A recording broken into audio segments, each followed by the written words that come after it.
What's going on, everybody, and what's going on, y'all? See that? All right, so I'm about to go ahead and slide to exactly what I was going to play for y'all. And we're going to begin the topic about a good perspective, positive perspective on what we need to do as far as a community. We're going to start out with this. Ready? Let's get it.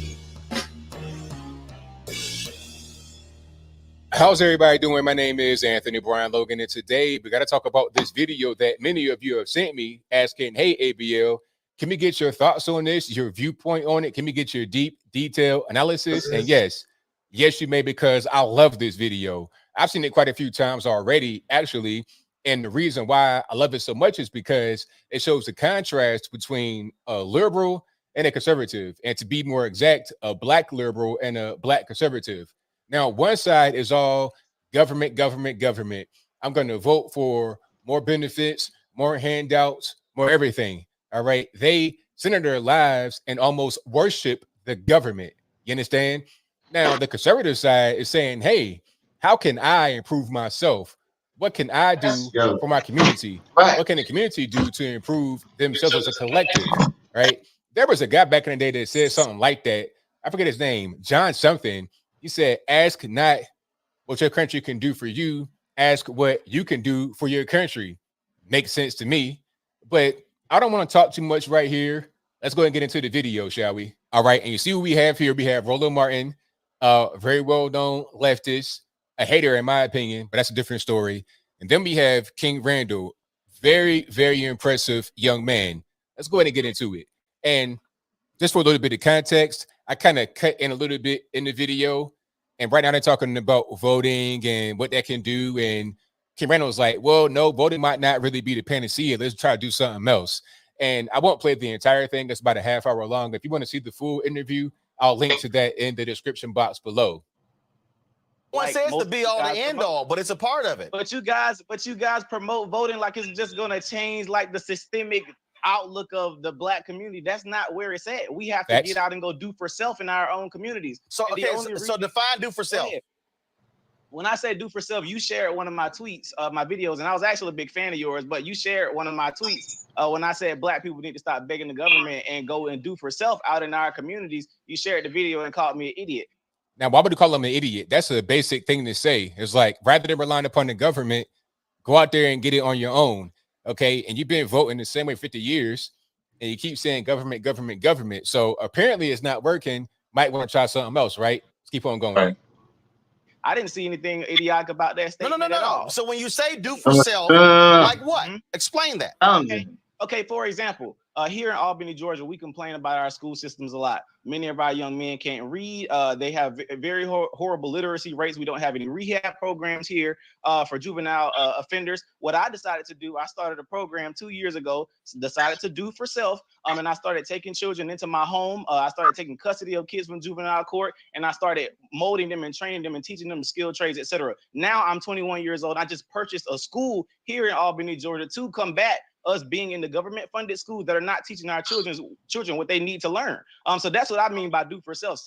Now let's pause right there. 21 years old. We're gonna run that back. A liberal and a conservative, and to be more exact, a black liberal and a black conservative. Now, one side is all government, government, government. I'm going to vote for more benefits, more handouts, more everything. All right. They center their lives and almost worship the government. You understand? Now, the conservative side is saying, hey, how can I improve myself? What can I do for my community? What can the community do to improve themselves as a collective? Right? There was a guy back in the day that said something like that. I forget his name, John something. He said, ask not what your country can do for you, ask what you can do for your country.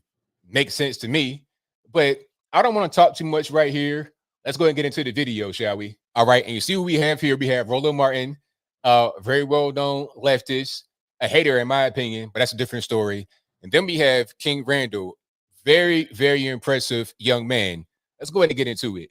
And just for a little bit of context, I kind of cut in a little bit in the video.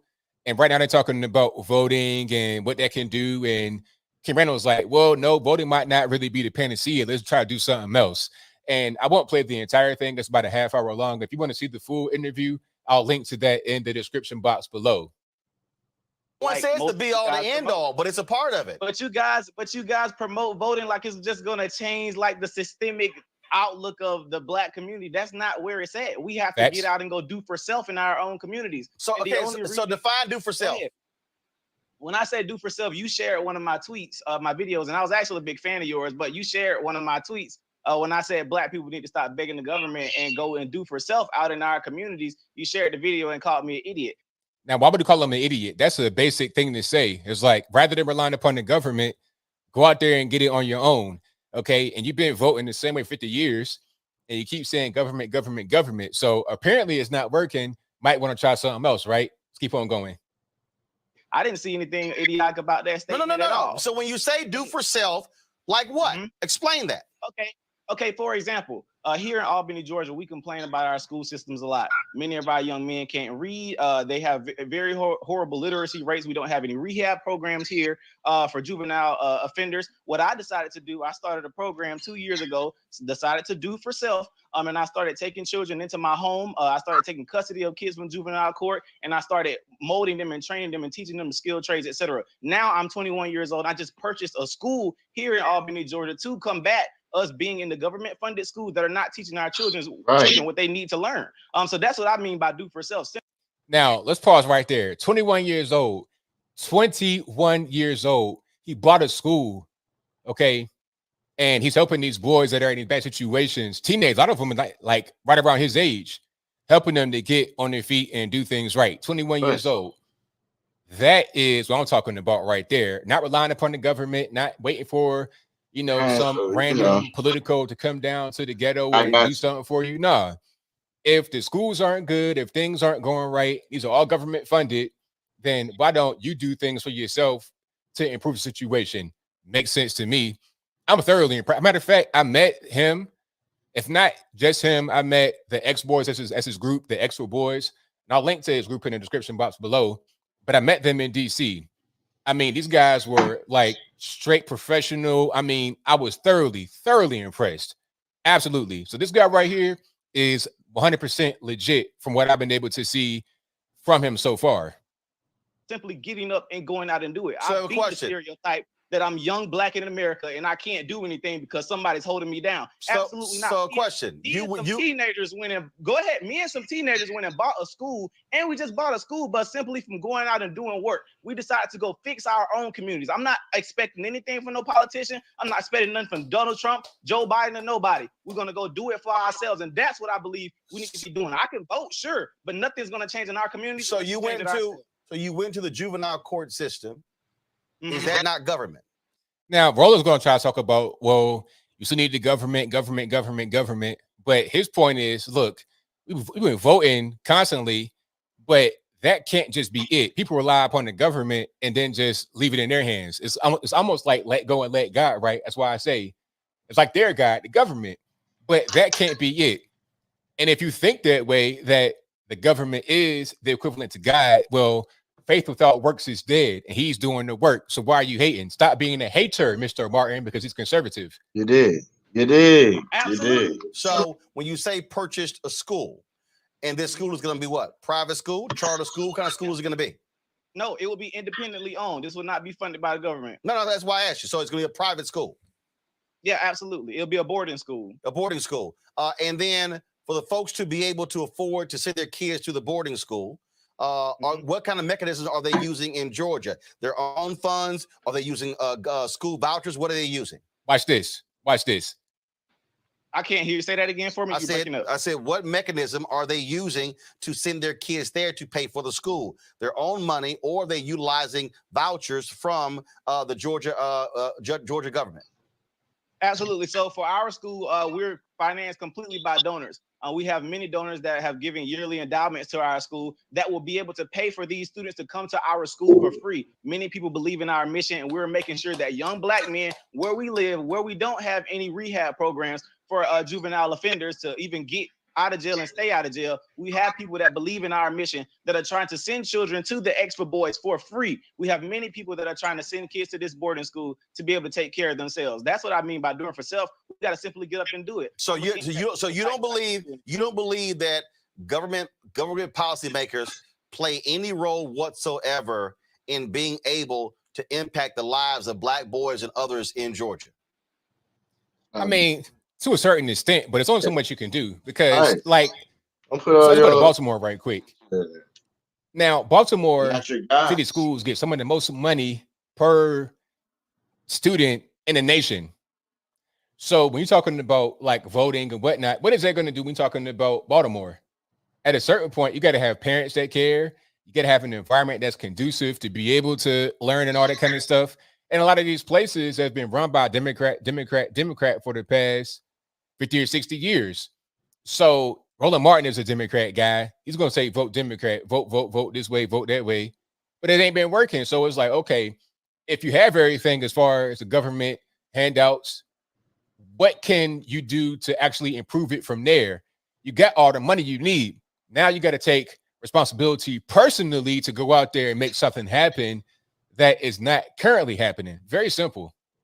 If we take them out of that government system, we don't have to worry about that. I keep saying, how is that? So no, hold on. See, here's a question. Hold up. Now I'm pausing right here. I'll leave it right there because you guys got to see the entire thing. I could let it play for the whole 30 minutes, but you want to see the full thing on your own.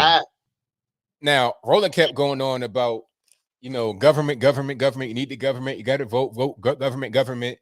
Now, King Randall was like, look, we're not going to be worried about that. We're going to do things on our own.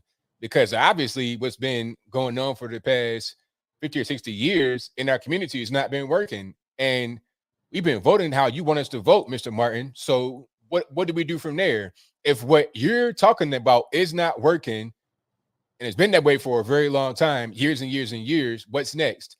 It's about the people taking their communities back themselves rather than relying upon big daddy government, rather than relying upon some random political guy, suit, tie, all this and that to come down and save them.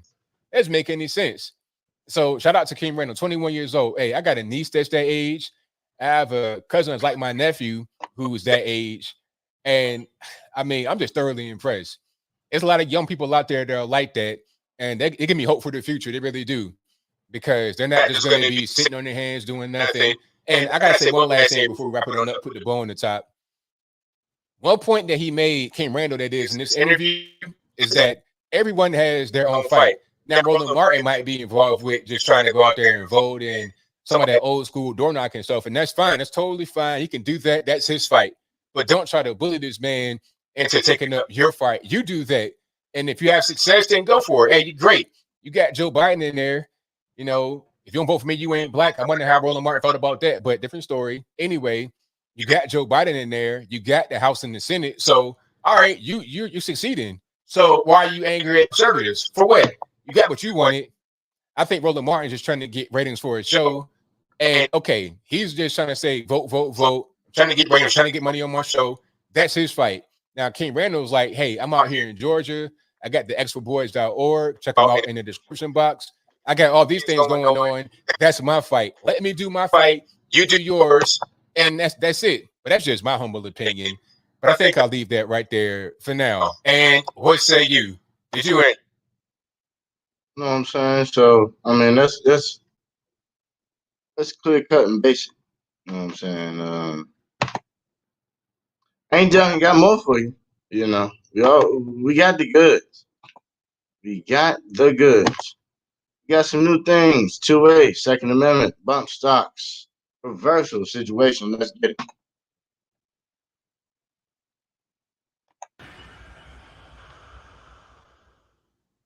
Hey, everybody, welcome back to Guns and Gadgets, your premier source for Second Amendment news. We have breaking news that has just dropped, and I have brought on our friend from Gun Owners of America, Mr. Alan Rice, to talk about it. Alan, thank you for taking a couple quick moments out of your schedule. I know it's been a crazy busy day.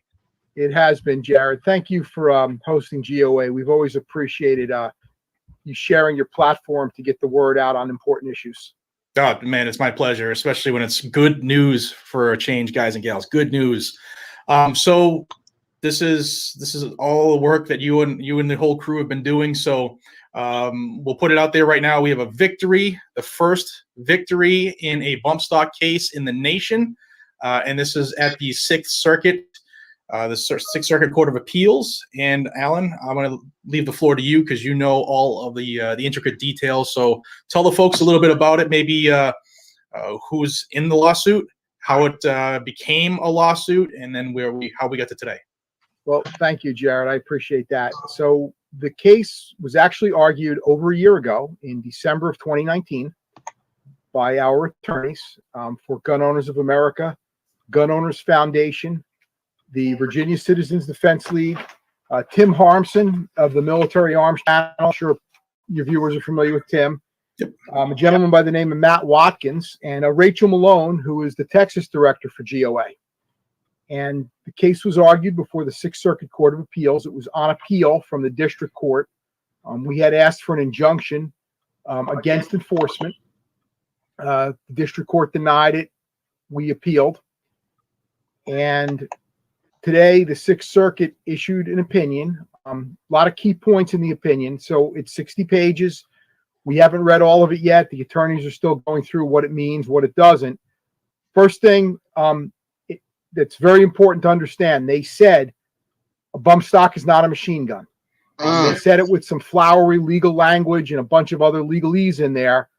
But for all the gun owners out there, it's what we have said all along. It's A not bump stock is not a machine gun. Semi-automatic firearm is a semi-automatic firearm. That's really important. The second part of the decision is they remanded the case back to the district court, and they said, hey, you need to re-review this and probably issue an injunction. We expect they will, but the injunction would only be binding within the states that the Sixth Circuit covers. I haven't even looked at the list yet, so I can't tell you the states, but it won't be a nationwide injunction. But what we have now is a conflict between the circuits because there have been other decisions on this topic that say you can ban a bump stock and call it a machine gun. And now we have a decision that says, no, it's not a machine gun. And if it's not a machine gun, you can't ban it under calling it an illegal machine gun because that's not what it is. Right. So that's really good news. There's a couple of things I want the viewers to understand. They're still not legal yet. So you won't see them at your favorite gun store. Patience. We're getting there. As I said, this took over a year. The other thing I want to say is I want to thank everybody. GOA is, we have some great people who work at GOA, but we couldn't do what we do without people like Jared from Guns and Gadgets, Tim from the Military Arms Channel, Hank Strange. A lot of YouTubers have been super supportive. All of our members, supporters. We have an industry partners page on our website.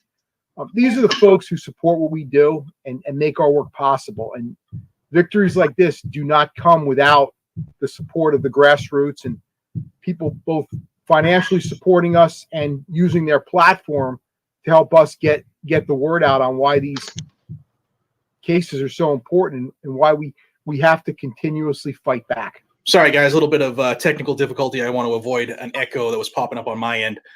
So I want to say thank you for all of us here. Thank you, obviously, for thanking myself and Tim and Hank and everybody else who helps out because it's a team effort. But you guys and gals over at GOA are no compromise. And to myself, that means an awful lot. I also want to help those folks who are always saying, hey, how do I help? What can I do? The link down below on the screen right now is to join Gun Owners of America. I get nothing out of this. All the money that gets saved is for you. You save a little bit of money on the different type of packages that they have for memberships. And I always ask that you donate whatever you save right back to them because they're obviously doing the work. And if you ever had to have an attorney do anything for you, it's expensive. So donate some money to GOA if you can. A little bit of that stimmy check could help. But Alan, thanks, man. I mean, for those of us who are familiar with how long some cases take, a year actually moved along faster than I thought. I mean, we had Young v. Hawaii come out yesterday, and that case has been going on since 2012 or something like that. So say I'm a person who lives in the 6th district. What do I specifically need to know?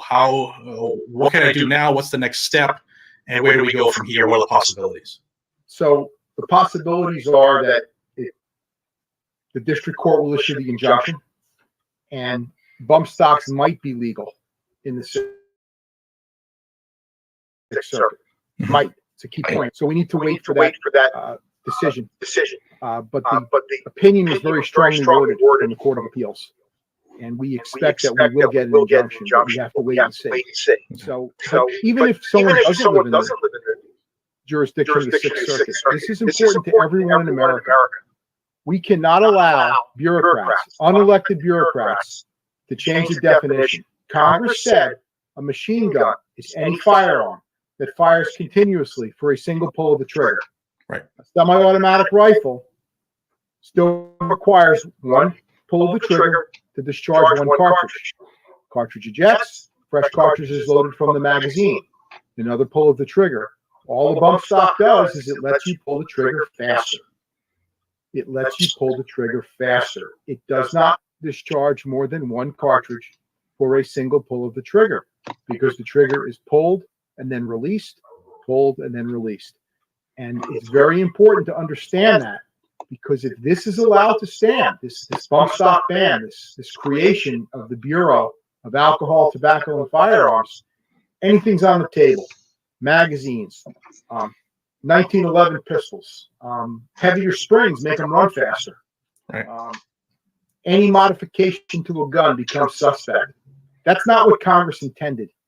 That's not what the statute says. And that's what makes this case so important. And that's why GOA is fighting it. We take on the tough fights. We take on things that other people won't take on because we stand on principle.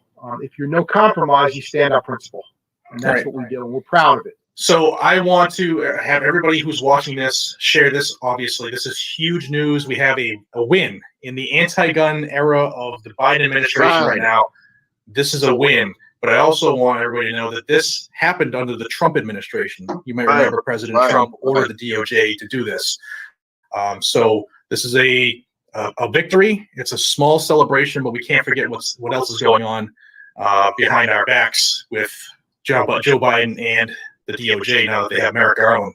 I also hope that this interpretation, like Alan said, I haven't read the whole thing either, and the link will be down below for everybody to read if they want. But I'm hoping that this same decision that they have made, but that a bump stock is not a machine gun, then the same would hold true for the different types of triggers that somehow the anti-gunners are now angry at, whether it's an Echo or a Bear Creek, those type of triggers, because those are the same thing. You still have to pull the trigger every time you have a round go off. So this could be a snowball effect. We could actually have a couple victories from this. But guys, the key point, like Alan said, they're not legal yet. They're still illegal in every other circuit. So we have to follow this through. And if you can, again, please join Gun Owners of America. They're doing the work. I also want to go out and thank everybody else who's involved in this for putting forth the time, the effort, their reputation, and their money. Tim and Rachel and Matt and VCDL and Gun Owners Foundation and Gun Owners of America. Thank you. You guys have done a hell of a job. And it's exciting to have a little bit of news, especially on this channel. So much of the information I have to put out is negative. So thank you. And I just want to add there are 2 points, if I could, Jared. Yeah, absolutely. They're not yet legal even in the Sixth Circuit. We have to wait for that district court. And the second point, and again, we appreciate all of our donors and our members, however small. We appreciate everybody. But for those who don't know, Gun Owners Foundation is actually our charitable arm. And if a person is so inclined, if they contribute to the foundation, they can get a deduction on their federal income taxes. It's a recognized 501c3 charity. I know for some people that makes a big difference. It goes to a different place doing different work for the same cause. And so if you choose to, for whatever reason, you can donate to our foundation. Awesome. And I hope people take you up on that, because we know that we're in for the fight of our lives right now. It's never been quite like it is right now. But okay, you got that. But beyond that, see, because we're not just done that. We gotta get all perspective. You know, Okay.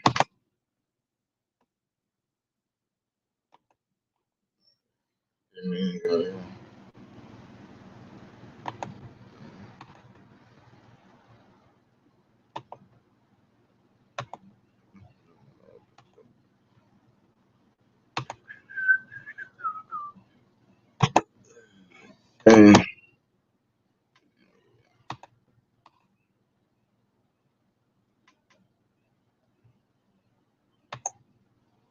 Coleon Noir is with us. Coleon, it's great to see you, old friend. Good to see you too, Grant. It's been some time. So, Coleon, what do you make of the media coverage following the Boulder shootings and, of course, the massage parlor shootings as well? I mean, from to be honest, it's at this point it's par for the course. This is what they do. It's textbook. They wait for a tragedy and then they exploit the tragedy to push whatever political agenda that they have. They've been doing this for decades now, so it's nothing new. The only difference now is they have to push it a lot harder and they have to sensationalize things even more because we live in a different time now. Back in 1994, where Joe Biden touts how he was able to get this passed and do all that stuff, things aren't the same anymore. You have a more educated population of people. You have a lot of people now who know more on the issue than the vast majority of those people who are pushing these policies. So what's happening now is they're ratcheting it up in order to get people on board as much as possible. But in the process of doing that, they're making themselves look like idiots because they really don't know what they're talking about, and they're exposing that. And so that is like, it's easier to vote than it is, it's easier to buy a gun than it is to vote. That's inherently not true. But then even if it was true, I think it would make sense that I'd have easier access to something that could protect my life over something that doesn't immediately protect my life. If I wanted to protect my family, of course I want easy access to a firearm because it's the best thing possible for me to do that. But they don't want to acknowledge that because go ahead, sorry. Well, so one of the things that we like to do is debunk their lies. You were talking about Joy Reid. I've got another soundbite from her. Let me roll this, and then I'm going to let it go back to you here. These are not the Armalite, the Armalite rifle, the AR-15 is not what you use in your house to protect your house. Let's just be clear. If anybody knows anything about guns, that's not what they're really for. But, Vice President Harris called them weapons of war. We understand they're not M16s. There's not one war what that other purpose is there for an AR-15 other than killing people? We're trying to tell you what it's for. Coleon, you and I have been around guns a long time. I've got an AR-15 in my house for just that reason, to protect it. What do you say to her there? I'm surrounded by them literally right now. I literally specifically use AR-15s for home defense. It's insane that she can actually say that with a straight face. Because if a handgun can be utilized for self-defense, of course an AR-15 can be used for self-defense because they're by and large the same thing. They're both semi-automatic weapons. And so one has a more different purpose from the standpoint of functionality and use, from the standpoint of, yes, it allows me to be more accurate with the AR-15 when it comes to hunting, self-defense, competition shooting, and a myriad of other reasons why people decide to use an AR-15. The same way I can use a handgun for hunting, self-defense, competition shooting, and a myriad of other reasons why people use handguns. So this notion that somehow specifically the AR-15 is the only weapon that's designated for war or killing a bunch of people is lunacy. But yet we have handguns, which account for almost nearly 80% of the gun deaths in this country. But for somehow the handgun, they don't consider that the thing that's used for only killing. But they'll get to that at some point down the line. They have to deal with the AR-15s first, and then inevitably get to the handguns. Well, I'm sure she lives in her Park Avenue apartment. You and I both live in Texas, and I can tell you, hogs are a problem, and most of us use AR-15s to go hog hunting in Texas. And they're going to laugh at us in New York and LA and Chicago about doing things like that, but that's the way of life in much of the country. Lastly for you, Coleon, when I look at what's going on around the country, you and I have talked about this, Chicago, Detroit, LA, we're seeing violence increase in New York. They're not flying the flags at half-staff for the so many victims there. Every day people are being killed. What do you say about that? I mean, why would they do that? That would essentially be them shining a light on their political inadequacies.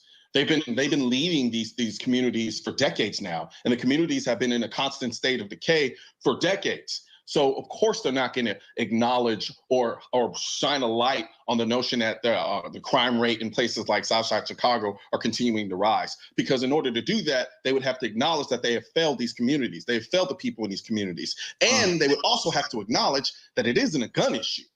Because we have guns all across this country. We have 400 million guns in this country. There are guns everywhere. Yet we somehow have some hyper-focused, concentrated area of violence. That should tell you something. That tells you it's a socioeconomic issue that's not being dealt with, but they keep utilizing a gun as a scapegoat to not have to deal with that. Because as long as these people remain in these conditions, they have to depend on the same leadership that has continued to fail them for decades. But they don't want to acknowledge that, which is why they don't like to shine a light on it. When you talk about it not being a gun problem, it's clearly a people problem. And the socioeconomic issues you bring up, all caused, in my personal opinion, by Democratic policies played out there. Colion Noir, always great having you on. It's been too long, my man. Thank you. I can't wait to see you again soon. Absolutely. Thanks for having me, Grant. Buddy. You got it. Today, there was another growing gun confiscation request in all 50 of our states requesting to confiscate our AR-15s. We want the government to know what would happen if they tyrannically passed their so-called assault weapons ban. I will not comply is a symbolization of defiance against politicians, anti-gunners, and any other tyrannical entity looking to deprive you or your Second Amendment right as put forth in the Constitution of the United States. I'm sure the YouTube algorithm is going to do a phenomenal job of suppressing this message. So please share this video with as many people as you can so we can beat the algorithm and get our two-way message out to the masses. Also, don't forget to like this video and leave a comment and hit the bell and subscribe button. Let my voice be your voice and let them know you want to keep America tactical because the right to...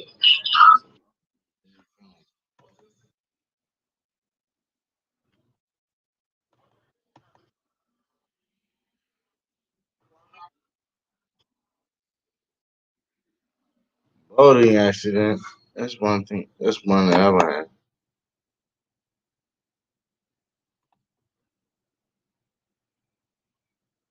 One that I would have.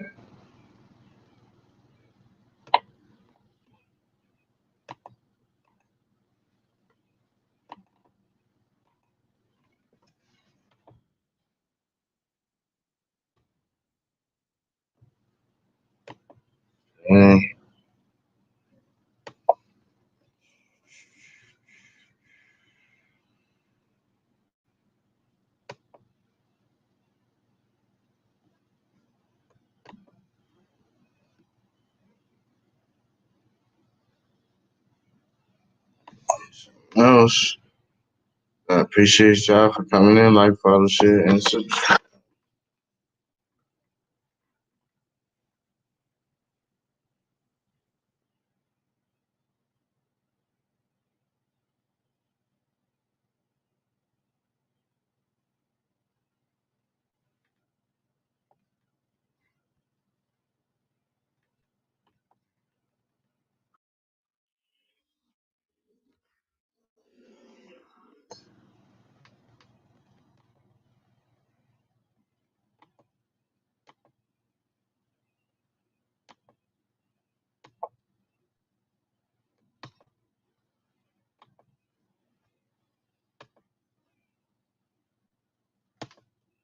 Jericho Green here with you once again. Make sure you get your green gear 25% off. Promo code Jericho1, all caps, and the number 1. Shout out to everybody who sent me websites or people they know to hook up cheap tickets to Hawaii for the family. I appreciate that, but I think I got enough information. Been gone for a couple days. I went shooting out on the Bureau of, well, basically public lands, the Bureau of Land Management with my boy DJ. It should not be legal for somebody to have that much fun, but fortunately in California, it still is. And then yesterday, I carpooled with my fucking buddy Albert. Hey, Albert, fuck you. But I'm back now. And I just got a couple questions. Question number 1.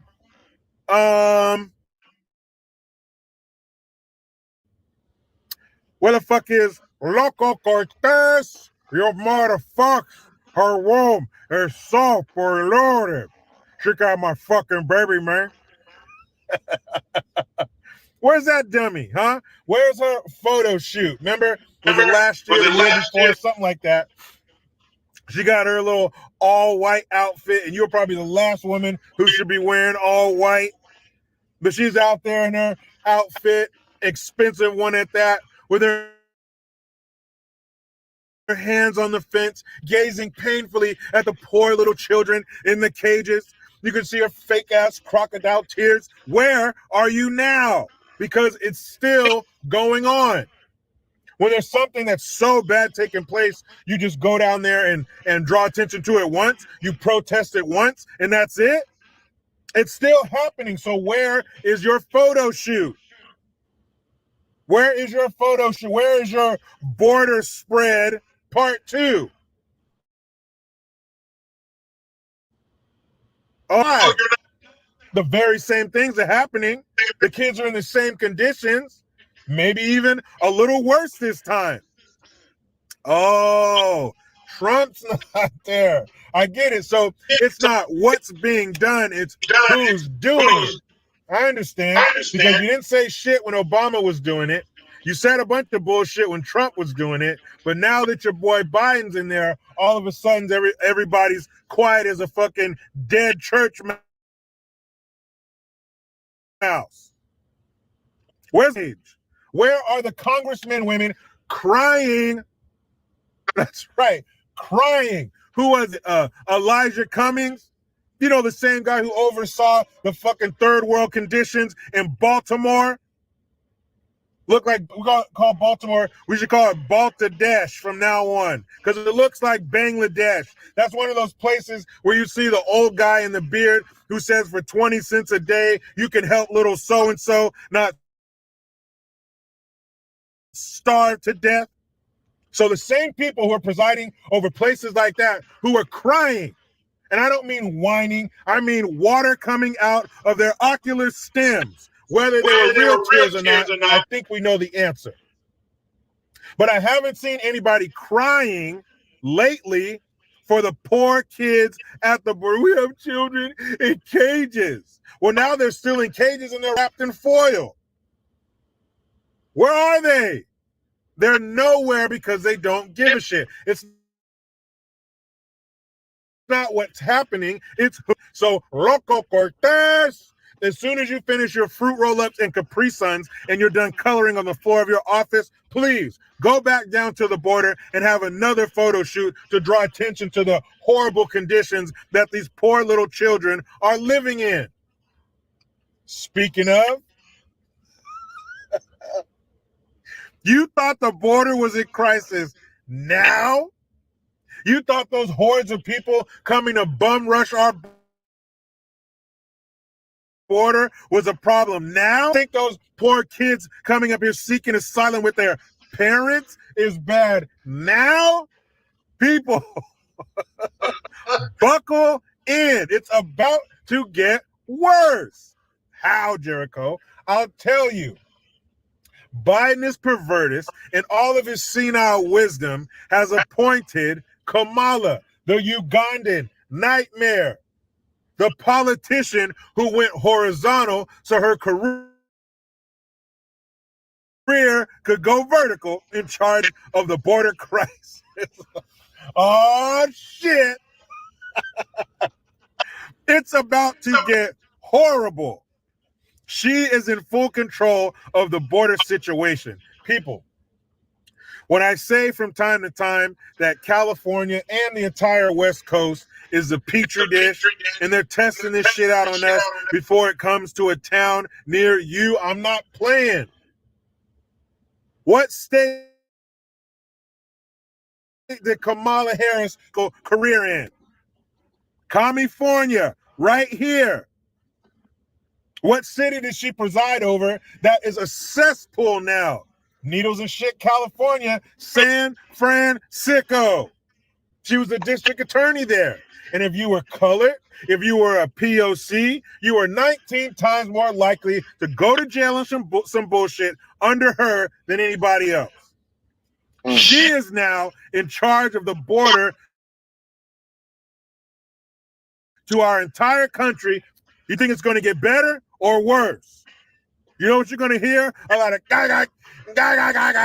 a lot of awkward laughs and bullshit policies. But like I said, all of this could have been avoided. There was already something in place. It's like having a leak. It's been plugged, but you pull the plug out and stick your finger in it, and now there's water squirting in your face, and you're wondering, how can we stop the leak? It was already stopped. It's called the remain and supposed to do exactly that. So our facilities and our resources aren't overrun like they are now. What did Biden do day one? Got rid of the remain in Mexico policy. Look at this shit. I mean, they're all coming through Mexico to get here, so Mexico should probably help us stop it. And really, the only people who should be seeking asylum in America are Mexicans. The El Salvadorians, the Hondurans, the Guatemalans, you should all be seeking asylum in Mexico or another country, because you come to. We are not the first country that they come to. So already, if you make it here, your asylum claim is bullshit. Because this is not where you should be making your claim. Why do I know that, but they don't give a shit? So Kamala Harris is now in charge of our southern border. Now what's going to happen? We know exactly what's going to happen. So, Rashida Tlaib, you know, she hails from the Detroit area. We all know what Detroit is famous for, and it's no longer automobiles. She's one of the four whores of the apocalypse. It's Tlaib, Omar, Ayanna Pressley, and Omar, Pressley, Tlaib, and Loco Cortez. So they are the four whores of the apocalypse. So Rashida Tlaib, she introduced a bill that will give people $2,000 a month until the end of the pandemic, and then $1,000 a month for a year after the pandemic ends. So many questions. Number one, who determines when the pandemic is over? Like, is somebody going to make an announcement today, the pandemic is over, and then your $1,000 a month will kick in that day? Who's paying for it? She wants to print it. It would cost $1.5 trillion, I believe. And she would, it wouldn't go against the debt. They would just make $1 trillion or $1.5 trillion or $1 trillion in a $500 billion coin. I didn't know our coins went that high, but that's what they were saying in the article. So that's what they would do to supply this money and not have it go against the debt. But once again, we all of this from happening under Trump. Because see, we should have kept the economy going, and then people could generate their own money. So these businesses wouldn't have failed. People wouldn't be sitting home out of work. People would assistance because they could supply it on their own. But when you're more money to stay home than to go to work, what do you think the majority of them are going to do? They're going to take the path of least resistance. They created the situation for them to look like fucking heroes. They created the situation for them to look like Robin Hoods. Oh, all the tax breaks to the corporations, and they forgot about the little man. Bullshit. This is nothing new. There should have been nothing else in that COVID relief bill except COVID relief. Not tax breaks, not programs, not money for countries other than our own. The only thing that should have been in the COVID relief bill was COVID relief for the citizens. That entire bill should have fit on a Post-it. Because if it's about us, that's a very short list. Us. So why in the fuck is all this money going to other things and other people that don't need or deserve it? So don't come to me talking about You're going to bat for the little man with the $2,000 a month and $1,000 for a year after it's over, when we should have never been in this fucking situation. Of all people, Bill Maher. Somebody sent me a clip the other day and he's talking about how China is beating the absolute dog shit out of us on the world stage. Their militaries are growing. Their infrastructure is better and growing. They're throwing up entire cities in record time. We couldn't get, they are building cities, and I mean skyscrapers, in less time than it would take for us to cut through the red tape to even break ground. Remember Obama and his bullshit shovel-ready jobs? There's too much red tape. There's too much this and too much that standing in the way of our production and our advancement. He said China's not going to win. They've already won. Just all the results haven't come in yet. Even the way they handled COVID. They're building hospitals in 10 days. They got robots, these cool little robots to take kids' temperatures before they enter class so they can get the fuck back to school and continue to eat our lunch on the world stage. He said, guess who doesn't give a fuck about a Chinese character in an old ass Dr. Seuss book? China. That's why they're ahead. That's why immigrants who come here, the ones who do succeed, because not every immigrant that comes to our country adds to it, unfortunately. But the success stories are the ones who don't give a shit about all this PC nonsense and garbage and poison friends, and they stay focused on the task at hand, and they're successful in a generation. That's why China is whooping our ass. Their navies are growing. Their militaries in general are growing. Their money is becoming more valuable. And here we sit. He showed a picture of their airports. It looked like a damn spaceship. Then it showed a picture of ours. It looked like an antique. And it's only going to get worse under our fucking grandpa who is kissing China's sweet and sour ass. How are we supposed to win and get ahead when those in charge that we put there are against us? Because the only way you're going to destroy something as powerful as America, and I don't just mean our military, I mean our ideals, our beliefs, and our way of life, is from the inside. No outside source can defeat us unless we let them in. It's not even Trojan horse. The Trojans fooled them. At least they fooled them, and then jumped out surprised. We're inside of your kingdom. We're not even surprised. We're kicking the door down and letting them in. It's like a skit Richard Pryor did, and he said he got these Doberman pinchers he spent a bunch of money on, and they're supposed to be these.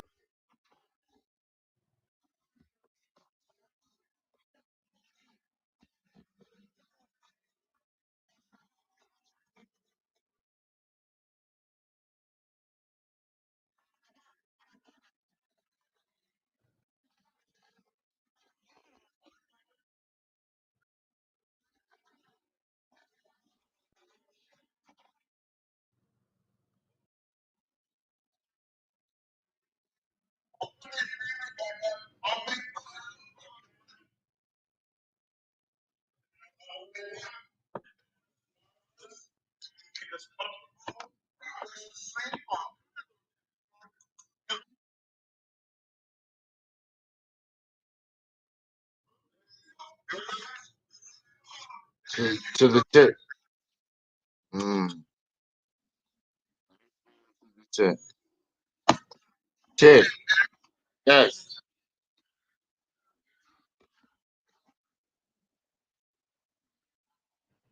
Oh my God. There you go. I'm saying.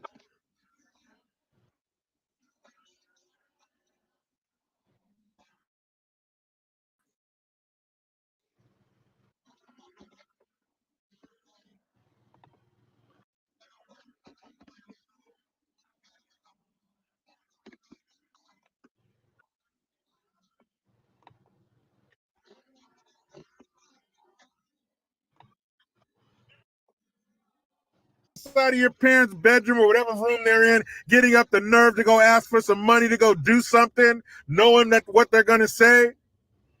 My dad's favorite 2 words.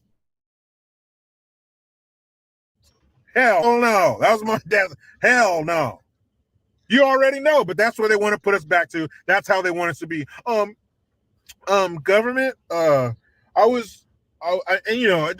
understand if you say no, but I was hoping that maybe if you feel like it and you might want to maybe just give me a couple bucks so I got my family. If I can, if I can just, just a couple dollars, $2-3, I won't ask for anything else. Bullshit. Early, I worked too hard to have it taken away from me on some bullshit while China just got our fucking clothes blowing in the wind. They're passing us up so damn fast. Man, please.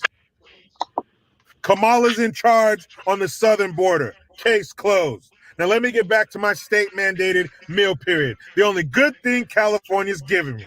But you know how it goes. I try to be done with the left, but they just won't let me. Please subscribe.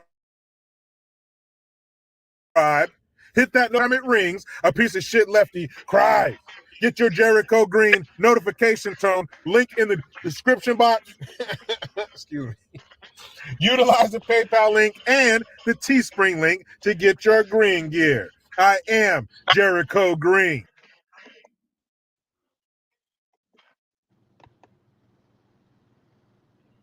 Almost done, but I'm not done. See, because I got one more. Oh, boy. My boy.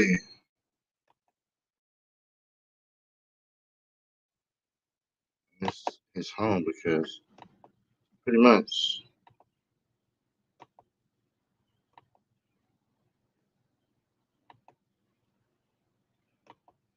and then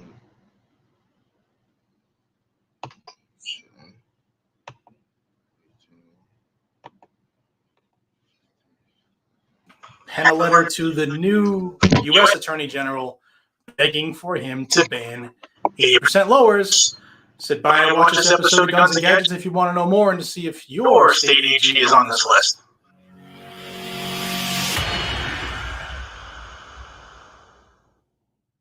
Hey, everybody, welcome back to Guns and Gadgets, your premier Second Amendment news. If you're into Second Amendment news, no matter where it happens, good, bad, ugly, or indifferent, please subscribe to Guns and Gadgets. This is where you will get a plethora of that education, knowledge, and information. And today's no different. So I know we're all frustrated and focused on what will be coming down the pike from the White House related to some executive orders that they're anticipating. I think I know what ones. There's going to be 2 of them, I think. But I want to be sure before I say it. So stay tuned. But I want you to know that there's some other stuff still going on behind the scenes while the smokescreen of the days has caused. So let's look at this letter that 18 attorneys general, proper English would help. They sent a letter to Merrick Garland, the newly ordained attorney general, who is a very anti-gun person. Otherwise, Biden probably wouldn't have picked him.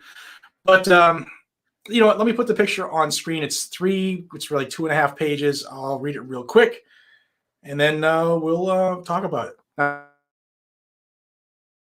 The author of this letter with the eagle arms, and that turned to be a fiasco.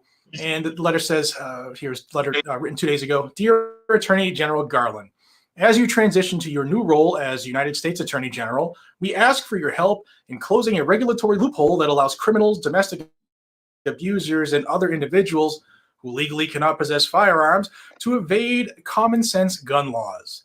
Specifically, we ask you to direct the Department, and he's talking about the Department of Justice, to expedite new rulemaking from the Bureau of Alcohol, Tobacco, Firearms, and Explosives, recognizing that the Federal Gun Control Act requires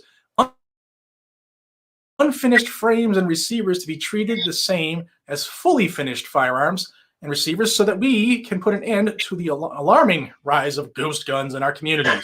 As your partners in law enforcement, we are proud to work with you to reduce criminals' access to guns through enforcement actions, data sharing, and other vital collaborations.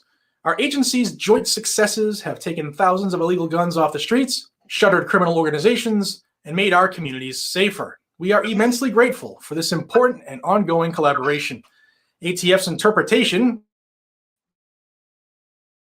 of the Federal Gun Control Act allows a dangerous loophole that gives criminals ready access to even the most dangerous types of firearms. The 80% receiver loophole.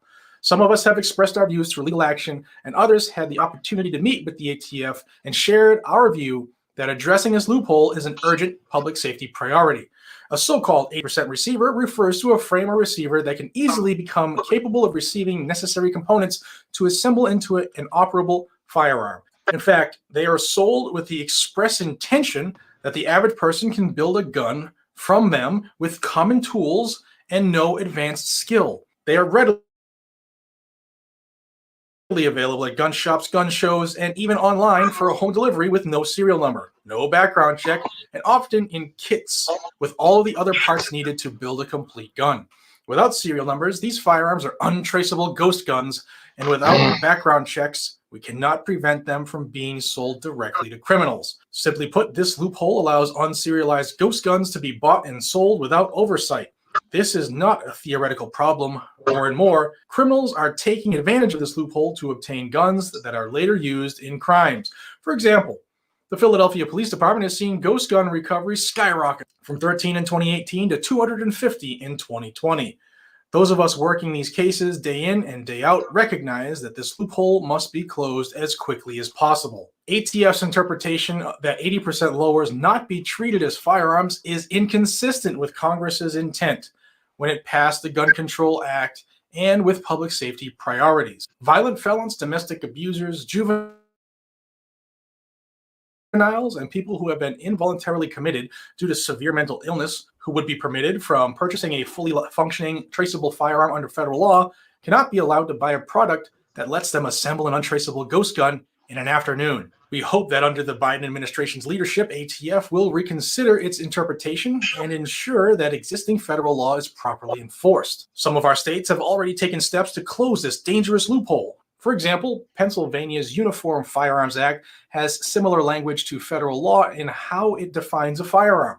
In 2019, Attorney General Shapiro issued a common sense, binding legal opinion that 80% lowers must be treated the same as fully functioning firearms under Pennsylvania's law. He also entered into an agreement with the largest gun show promoter in the Commonwealth to stop selling 80% receivers at all of their gun shows as long as they are not subject to background checks, proving that even ardent supporters of the Second Amendment recognize the dangerous consequences of ATF's current interpretation. The District of Columbia has seen similar spikes in ghost gun recoveries, going from just 3 in 2017 to 306 in 2020. To try to stop this influx, the DC Council enacted a law last year amending the definition of firearm and expressly banning the sale of ghost guns to DC residents. DC Attorney General Karl Racine also filed a lawsuit against Polymer 80, the company that manufactures nearly 90% of all ghost guns recovered there. The lawsuit asserts that their 80% receiver products are firearms under DC law and that Polymer 80 therefore unlawfully sold firearms to DC residents. That case remains ongoing. In New Jersey, Attorney General Grewal successfully sued a recalcitrant out-of-state ghost gun company to force it to stop advertising and selling its products to New Jersey buyers who cannot lawfully possess them, and secured voluntary compliance with more than a dozen other ghost gun sellers after issuing them cease and desist letters. Rhode Island Attorney General Peter Naranjo championed a 2020 bill that outlawed these ghost guns. That law has already borne results, with the office announcing a plea deal earlier this month for a defiant who was in possession of an unserialized 9mm ghost gun and 18 rounds of ammunition. While states can close this loophole within our own borders, we need federal action to institute a nationwide solution. Even when states try to close this loophole, 80% receivers can still be readily purchased online or trafficked into the states from other jurisdictions. Additionally, Many states rely on ATF's interpretation of federal law for their enforcement actions. Congress has previously considered bills that would close this loophole. However, ATF need not and should not wait for Congress to act to close off criminals' illegal access to untraceable firearms. Existing law provides you all the authority you need. You can begin the process of issuing rulemaking today to reverse this erroneous interpretation and close this loophole. Federal action would help ATF, our offices, and our colleagues in federal, state, and local law enforcement agencies across the country to combat the ever-increasing prevalence of ghost guns in our communities. Until then, we are fighting gun trafficking and possession by prohibited purchasers with one arm tied behind our backs. To be clear, such a change would not in any way restrict the rights of lawful gun owners to purchase 80% receivers and assemble firearms on their own. It would simply require that these products have serial numbers and that these purchasers undergo simple background checks just like they do for other firearm purchases. Collaboration between federal, state, and local law enforcement is critical to stopping the flow of illegal guns in our communities and across our state borders. The rise of untraceable ghost guns undermines that effort. By closing this loophole, ATF can take a tremendous step forward towards the goal we all share, violating and deleting people's rights. Keeping Americans safe from violence. Sincerely, and here's the 18 AGs who have just signed a letter saying they should infringe on the Second Amendment. Josh Shapiro, Pennsylvania. William Tong, Connecticut. Kathleen Jennings, Delaware. Carl Racine of D.C., Claire Connors, Hawaii, Kwame Raoul of Illinois, Tom Miller of Iowa, Mara Healy of Massachusetts, the Queen wannabe herself, Dana Nessel of Michigan, Gerbir Gruel, New Jersey, Hector Balderas of New Mexico, Letitia James of New York, Josh Stein of North Carolina, Ellen Rosenblum of Oregon, Peter Naranjo of Rhode Island, Thomas Donovan Jr. of Vermont, Mark Herring, Virginia, and Bob Ferguson, Washington State. So there's the letter. Now let's obviously lies in this letter. First of all, the Constitution of the United States of America, nowhere in it does it say, if you don't believe me, Mr. and Miss Anti-Gun watching this, please call me out on it.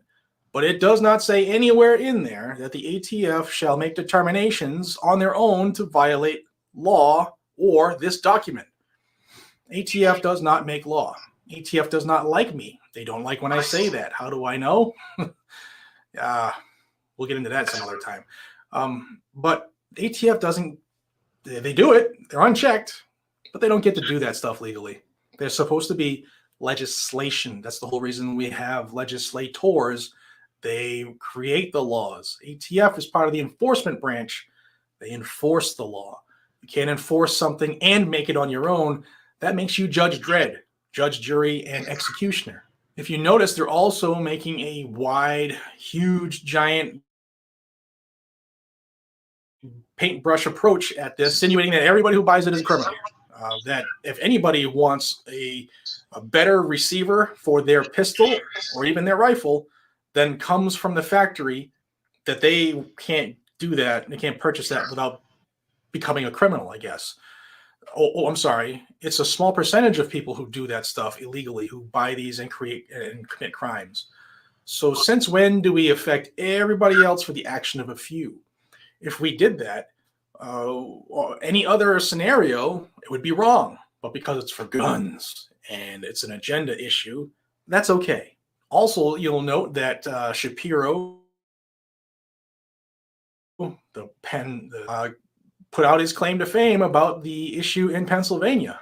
And he made an agreement with Eagle Arms Productions, even though they told me in a letter that they didn't make an agreement. In fact, Eamon Brown, the legislator who is tied up into this whole thing as well, he said in his interview with John Crump that Eagle Arms was talking with people behind the scenes about making this decision. So maybe they're not being as truthful, but they decided to ban 80% laws. People reacted, gun owners put pressure on them, and they went back to following the law. And Shapiro's touting that, but it's not even the case anymore. It's pretty cool. It looks like egg on his face. But the key thing is control. They want to control how you get to exercise your rights. They want oversight on what you can and can't do. They want you to beg for permission from the government to be a gun owner. And to that, I say, A, shall not be infringed. B, follow the Constitution. You took an oath to do that. C, term limits.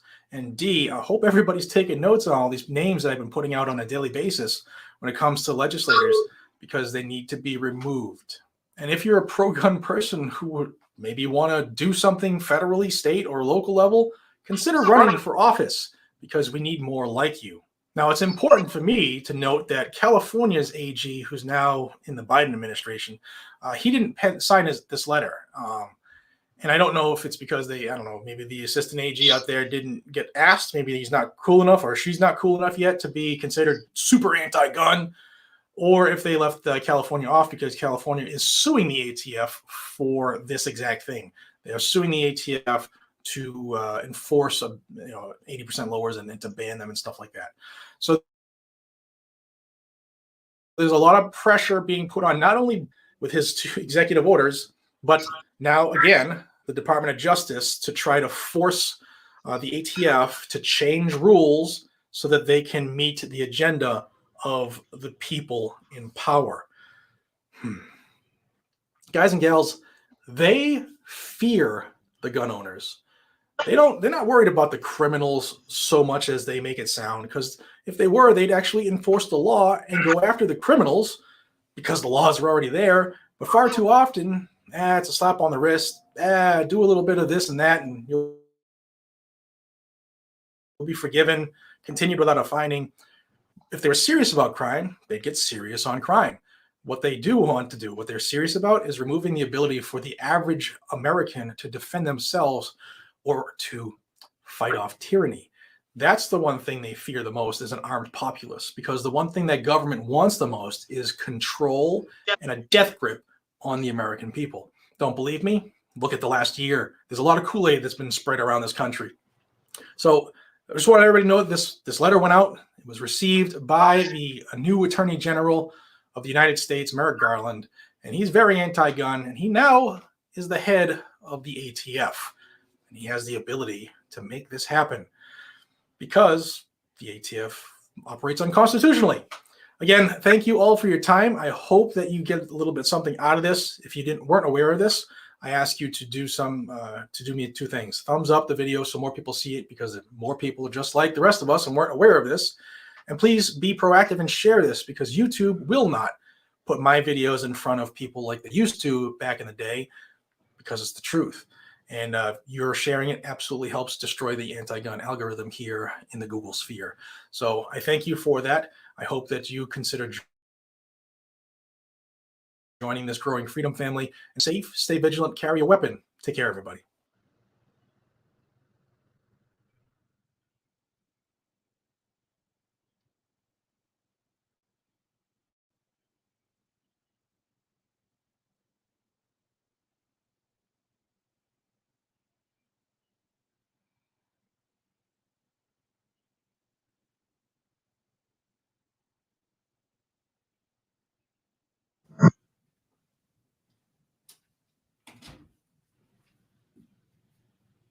Good morning, everyone. Thank you for being with us today.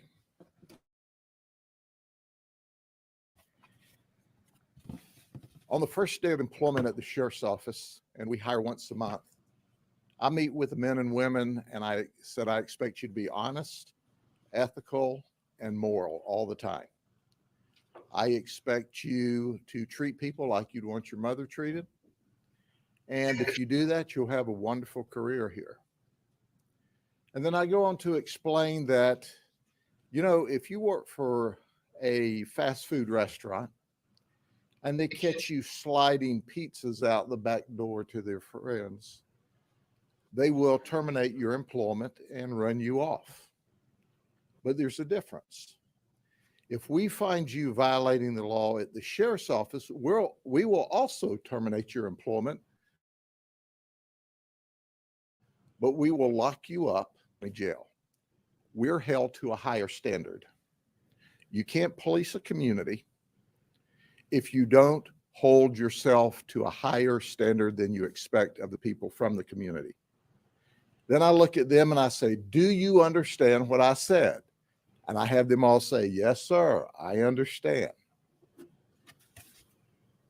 These folks forgot. They forgot what they were taught. They obviously didn't pay any attention to my warning. And as a result, we locked these three down on Friday night. And here's how it started. These three folks were on our crime suppression team. We were receiving complaints and actually fears of gang activity and narcotics activity in a community, and they were sent there to try to keep the community safe, stop the narcotics dealing, and as a result, break up the gang activity. While patrolling in the Winter Haven or the Central District area, they came upon a suspect who ran a red light, John Rosinski, who has been with us for about 3.5 years, stopped the vehicle. He was backed up by Jamal Lawson and Garrett Cook. When they stopped, they asked for permission to search the vehicle, which was denied, which is traditionally what our suspects do. We called a canine. The canine did a search and alerted to drugs. They searched the vehicle and they found in the trunk of the vehicle marijuana and alprazolam, controlled substances. So they arrested the suspect. And in the suspect's pocket, it was a female. She had more marijuana in small quantities and $723. When they wrote in their affidavit to put her in jail, and John Rosinski was the arresting deputy, they wrote that they seized a large quantity of cash. So they wrote it in the arrest affidavit, and they also wrote it in their initial report. So this was on the 21st of December. They take the suspect to jail. They have a day off. They come back to work on the 23rd of December, where John writes his report and he processes evidence, and he puts several pieces of evidence into property and evidence. But they don't put any cash, any money into property and evidence. What the three of them talk about on the 23rd is, the money's missing. They counted it. All three of them at some point in time counted the money and determined it was $723. And then I'll fast forward to the investigation. Rosinski said Lawson had the money. Lawson said he didn't have the money. Rosinski had the money, and Garrett Cook said, I never had the money, but they all admitted counting the money. So they decided on the 23rd of December, we've really got a problem here. We're missing money. We've lost the $723. They decided at that point what they would do is they would all kick in and the money, which is inappropriate, by the way. But they never did. And they did not go to their supervisor and say, we lost the money. So time goes on. Rosinski even has a conversation and says, you know, I'm afraid before this is over with, I'm going to get arrested for theft. So they still do nothing. Now let's advance into March, when our suspects' felony charges are reduced to misdemeanor possession of marijuana. Once that happens, our suspect calls property and evidence and said, hey, I would like to have my cell phone and my money back. She said it was somewhere under $730. She didn't know exactly how much. Property and evidence refers her back to the district and to the supervisors where the event occurred. She calls and talks to what we call the RID, Regional Intake Detective. That detective was filling in actually for the red detective, and she said, look, I would like my money back. So he looks, he pulls up the reports, and he says, we'll get back to you. He calls Rosinski and says, I don't see any money here. Rosinski gets panicked. Rosinski starts talking to his buddies, and I'm giving you the 30,000 foot view because and you can see in the press release, they have different versions of this conversation. In the meantime, Rosinski also calls down to P&E, Property and Evidence. The Property and Evidence lady goes, no, there's no mention of any money in any of that property and evidence that was seized and ultimately we have. But the Property and Evidence lady went forward and searched all around to see if maybe a piece of evidence got logged by mistake under the wrong case number, and she found none. And then Rosinski says, when he called the lady at P&E, he said, call me back on your personal cell phone. So they had this conversation, and he said, did anybody hear you talking to me? Just forget this conversation occurred. She hangs the phone up and she says to herself, that doesn't sound right. So she goes to her sergeant. Her sergeant goes to Rosinski's sergeant. Rosinski's sergeant calls him in and goes, what is this all about? The money. Don't worry about it, Sarge. We got it covered. I'm writing a supplement report. And the sergeant says, stop. I don't know what you're talking about, but everybody did what was right when it came to their attention by our suspect, who is now the victim of a theft. But these three folks. So our Rosinski sergeant gets with his supervision. We start a criminal investigation immediately. This all happens from last Monday. Last Monday's when the lady made the initial request for her money back. We do an investigation, and our detectives and supervisors are simply the very best. Did what they were supposed to do. When they saw something that wasn't right, they immediately investigated.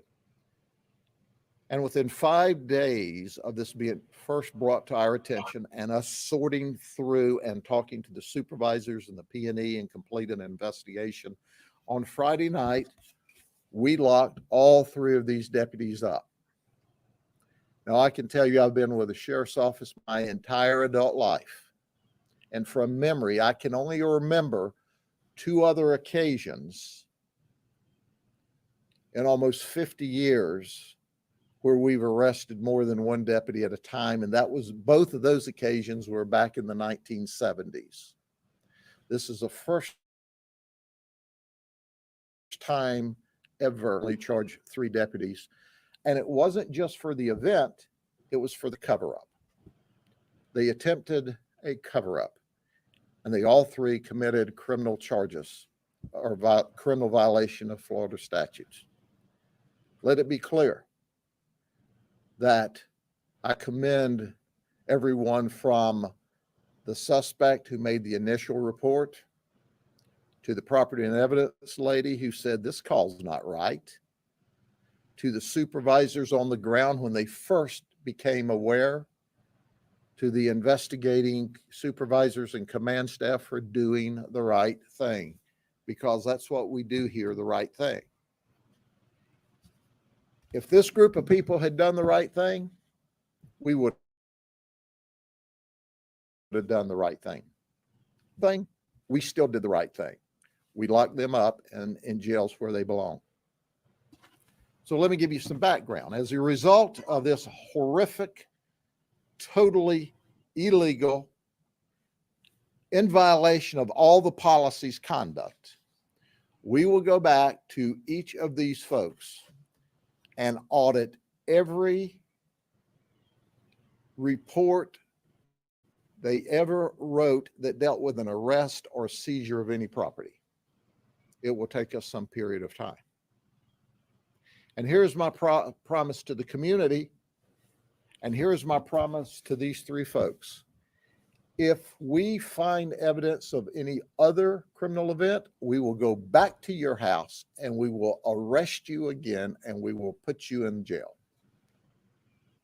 At this point in time, obviously, we've not had time to do that audit because we were working all week in them in the first place. But we took this a step further. Sheriff's office, supervisors from the sheriff's office contacted the state attorney's office and requested that the criminal charges against the suspect be dropped because we can't vouch for their credibility any longer. We also promised to the state attorney's office that we would audit their case reports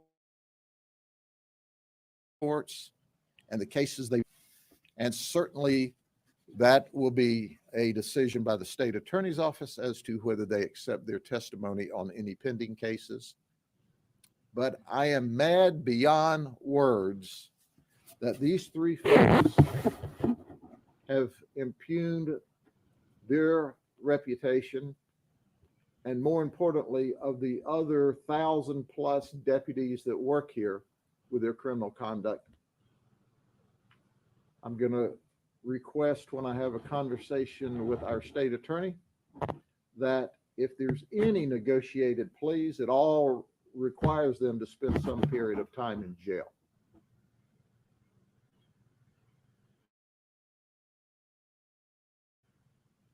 In Polk County, they know it. I want the community to know it.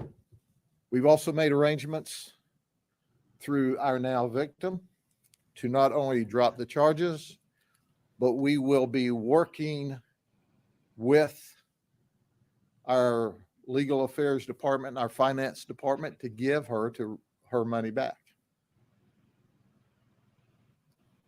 And certainly we'll go back as part of any criminal prosecution on them to try to get us.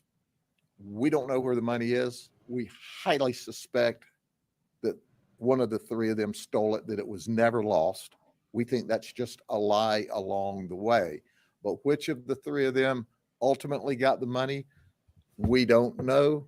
It appears to us from everything we can put together from all of these convoluted stories that John Rosinski was the last one with the money before it disappeared.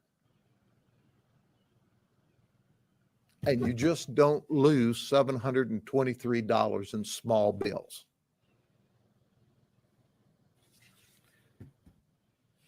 So I'm pretty hot about that, as you can well imagine.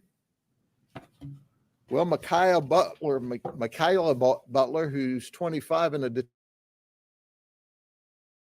detention deputy, to some kind of an event over the weekend down south with some friends, and she gets arrested for DUI.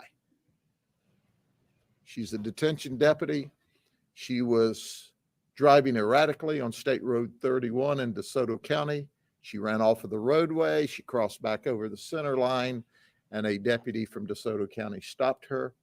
I applaud the deputy for enforcing the law and taking her into custody for driving under the influence.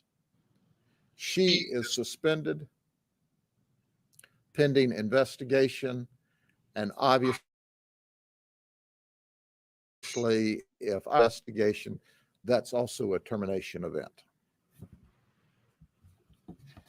I've said it a lot. I'll say it again. We enjoy trust from this community because we hold our deputies accountable and to a higher standard.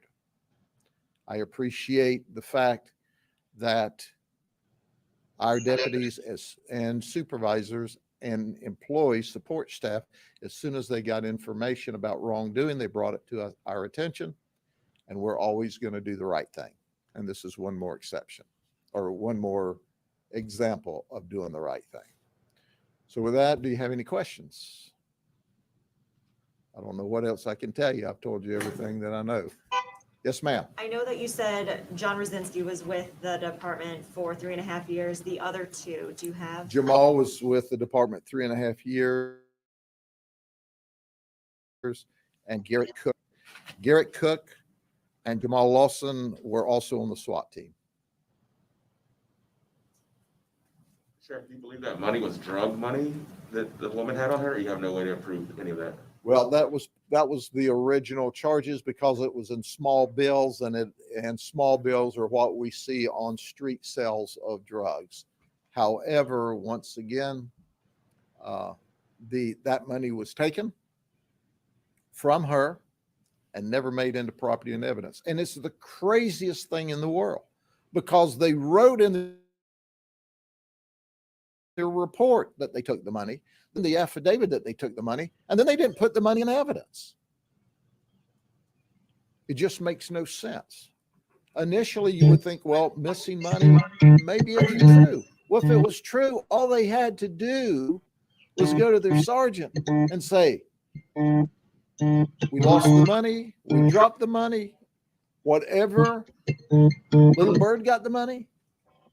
But that's not what happened. They had this grand conspiracy from the day they discovered it missing. Well, I suggest to you, it's not missing, it's stolen. Which of the three got it? We suspect the strongest that John, because he was the last one seen with the money. But at the end of the day, makes no difference. They're all in trouble. They're all arrested. They all resigned. We didn't have to go through the termination process with them. They resigned on Friday night upon their arrest. They were sorry or anything like that? They said a lot of things when we put those handcuffs on them. They found out getting handcuffs put on you is not near as exciting as putting handcuffs on people who commit crime. But our detectives were really pleased to put handcuffs on the three of them. Seems like a lot to risk for such a money. They didn't just risk their job, they risked their reputation. They risk any future opportunities to work in law enforcement. They risk everything over a tiny amount of money. Can you talk about how it feels, I guess, for you all? Because now, what if people are hesitant about other officers doing this? Well, do you know, you're exactly right. There's always going to be a few people going, I told you. Well, here, let me tell you something. The system worked. The checks and balance worked. And you can suspect people, and that's people, but I can tell you clearly and unequivocally, I've got over here working in detention, law enforcement, and the courts. I've got support staff working here that are honest, ethical, moral, and they do the right thing every day. And every time, without exception, we find someone that violates the law. We investigate them and we arrest them. And I go a step further. I hold a press conference. We're going to be transparent. I could have arrested them and then hoped that you didn't hear about it. That's not the way we do things here. We lead from the front. If we're going to hold this community accountable, we're going to hold ourselves more accountable. And as for auditing the reports, how long could that possibly take? I know you said a period of time, but it seems like a lot. Well, two of them has 3.5 years of experience and one has 5 years experience. Fortunately, things are computerized. So we'll go in and all of their calls for service don't require an arrest or a seizure. So we'll start at the top and work back. And if it takes, 3 months, 6 months, however long it takes, that's just how long it'll take. But we want to make sure that we're comfortable with there's not been another episode of this. And if there has been, they'll be held accountable for that as well. But that's the only way we can be comfortable. And that's the only way the community can be comfortable, is for us to do a complete and thorough audit of all of their work. And it'll be a much easier than it would have been back in the day because everything's computerized. You said that at one point they tried to replace the money, kick in and replace the money, which obviously you said is inappropriate. Did they ever do that, or did they just say they were going to? Well, Jamal Lawson, actually within the last week when this thing started scurrying around, he sent Rosinski $500 through his Apple Pay. Rosinski obviously had to put it in his account because that's how it moves. Rosinski was doing a supplement, and he also dummied up a swear to. That's part of his criminal charges, a swear to affidavit. And that's when we said time out. So whether or not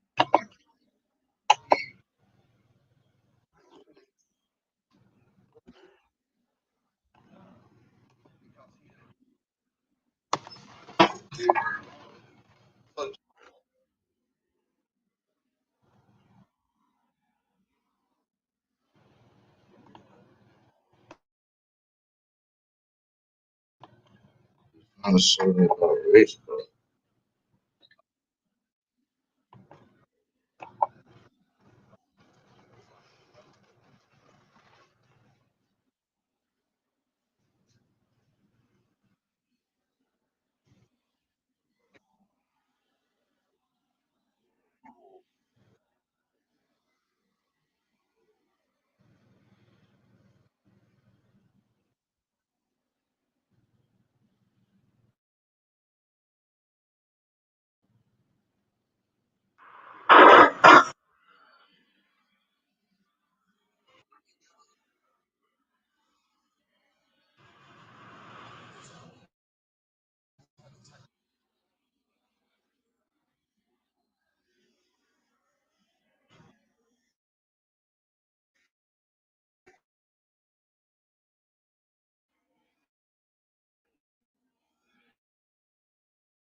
Hey, that's it for right now. That's 2 hours.